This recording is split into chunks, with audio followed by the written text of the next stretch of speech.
एक कौम जिस पर अल्लाह ने बरकत बरसा रखी थी, जरखेज ज़मीन, भरे हुए गोदाम, महल जो धूप से चमकते थे, बाजार जहां सोना हाथ बदलता था और फिर भी उनके दिल खाली थे। उन्हें लगता था अगर हमारा खुदा हमसे नाराज होता तो हमें ये माल और दौलत कभी ना देता। तब अल्लाह ने उनके दरमियान एक नबी भेजा, न ताज न लश्कर, बस हक के लफ्जों के साथ। ये बुत तुम्हें फायदा नहीं दे सकता। मगर जब उस कौम ने हद से बढ़कर इनकार किया और नबी के सब्र का पैमाना छिलक गया, तो फिर आसमान ने फैसला सुना दिया। समंदर बोलने लगा, जहां न जिंदगी का यकीन था न लाजवाली अब का। और वहीं से शुरू होता है कुरान का सबसे हैरत अंगेज और सबसे उम्मीद भरा वाक़या, नैनवा। आज के इराक के इलाके में दिजला दरिया के किनारे दुनिया के सबसे पुराने और अमीर शहरों में से एक ऐसा शहर जहां ज़मीन सोना उगला करती थी, दरिया से तिजारत चलती थी और लोग अपने आप को अल्लाह के अजाब से महफूज समझने लगे थे। तुम्हें उसका चेहरा देखना चाहिए था जब बकरी मसाले लेकर भाग गई। उसे ज्यादा कीमत वसूल करने की सजा मिली। अल्लाह ने इस कौम को वो नेमतें दी थीं जो बहुत कम कौमों को मिलती है, मगर उन्होंने नेमत को मकसद बना लिया और नेमत देने वाले को भूल गए। ये वो कौम थी जो हज़रत लूत अलैहिस्सलाम के बाद आई थी और वक्त के साथ फिर से गुरूर, नफ्स और दुनिया में डूब गई। कुरान के मुताबिक ये लोग शिर्क और गुमराही में मुब्तला हो चुके थे। अल्लाह को छोड़कर मखलूक से मदद मांगना, बुतों को ताकत का सरचश्मा समझना और कहना, ये हमें अल्लाह के करीब करते हैं। वो बुजुर्गुल्लाह के बहुत करीब थे। बिल्कुल सही कह रहे हैं। अल्लाह पाक ने सूरह यूनुस में साफ अल्फाज में बताया है कि और ये अल्लाह के सिवा इन चीज़ों की इबादत करते हैं जो ना उन्हें नुकसान पहुंचा सकती हैं और न फ़ायदा, और कहते हैं ये अल्लाह के यहाँ हमारे सिफारिशी हैं। और सूरह अल-अहकाफ में आया है कि इससे ज़्यादा गुमराह कौन हो सकता है जो अल्लाह के सिवा इसे पुकारे, जो क़यामत तक इसे जवाब नहीं दे सकता, और वो उनकी दुआ से बिल्कुल बेखबर है। और जब लोग जमा किए जाएंगे तो ये उनके दुश्मन बन जाएंगे और उनकी इबादत का इनकार कर देंगे। इसी शहर में अल्लाह अपने नबी को भेजता है, हज़रत यूनुस अलैहिस्सलाम। आंखों में दर्द। खुदा की इबादत करो, उसी पर भरोसा रखो। लोग हंस देते। डरे पर क्यों? हम अमीर हैं, ताकतवर हैं। अगर ऊपर की ताकत हमसे नाराज होती तो हम आज यहाँ इस शान से खड़े ना होते। जिन बुजुर्गों के बुत बनाकर तुम इबादत कर रहे हो, आखिर कर उन्हें भी हिसाब देना होगा।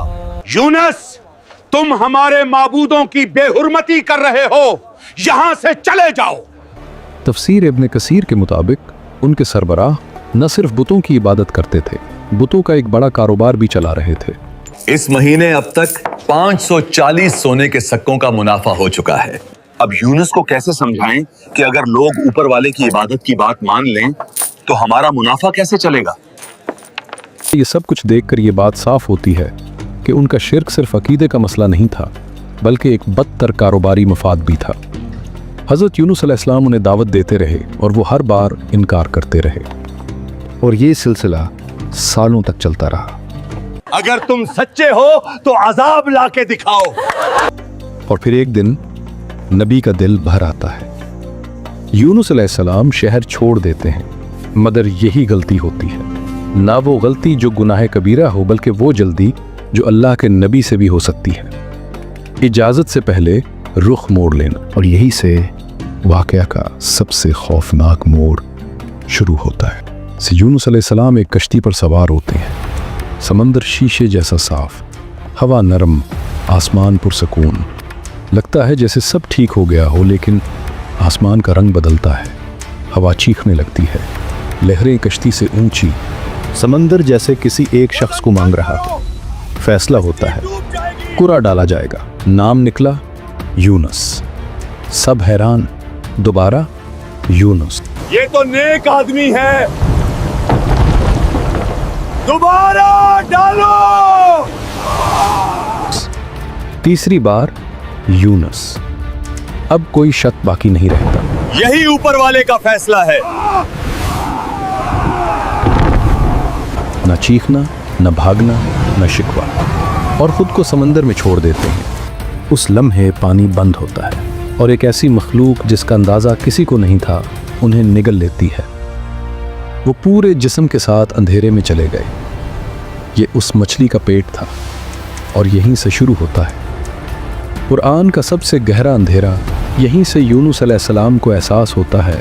میں جلدی کر گیا، میں نے اپنے خدا کا انتظار نہیں کیا۔